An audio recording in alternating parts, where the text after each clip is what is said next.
I first heard about the case by reading in the newspaper. I guess it was now about 10 years ago, because it would have been, I think, the 30th anniversary. I think maybe that anniversary edition kind of stimulated discussion in the community, because someone came forward in the Schaad case. And I met with Stan Riebert. I want to say Bill Graff was there as well. Stan wanted to reopen the Schaad case, and I said, well, you got to reopen them both. Lord, we humbly come before you in the mighty name of Jesus. Residents on Newberry Street held hands and prayed along the tracks where Lillie Belle Allen was shot and killed 33 years ago. They say it's time for the community to come together. I'm glad to see that at least someone was convicted. And there'll be peace for the families. And I agree with what Mrs. Dixon had said last night about this is the beginning of the healing of the city of York. Newberry Street residents say the memories of the York race riots will never be forgotten, but the city must now heal. I would just like for everybody to move on and just let things go.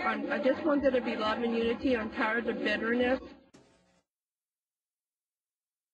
The races have changed.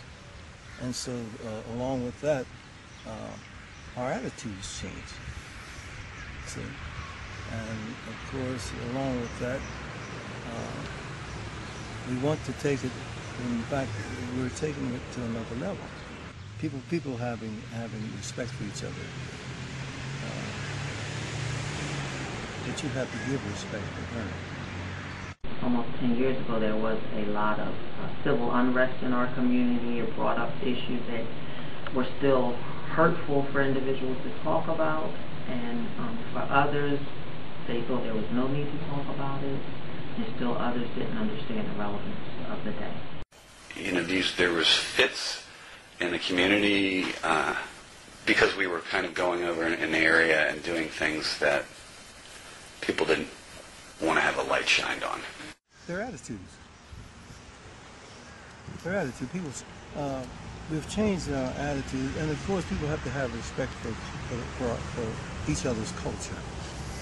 Because along with that, if you don't understand a person's culture, then you're not going to be satisfied with what they're doing or how they're doing it. What's your take on the way people treat each other? I don't think there's any racial tension. I think people treat each other with respect. I think we're comfortable with each other. One of the things that came out of that was, I think it brought the community together. And I say that knowing when it first happened that it was very divisive in some ways, but very uniting in other ways. But I think what prevailed was the uniting of our community. I think that there were some people who didn't want to talk about it, and they thought, you know, let sleeping dogs lie and don't disturb the issue. But, you know, I think that's the easy answer, but it's not the smart answer. Because even members of the community that were kind of opposed to going through this again, I mean, you have to realize that your community can never really come together and unite if there is going to be this thought, rightly or wrongly.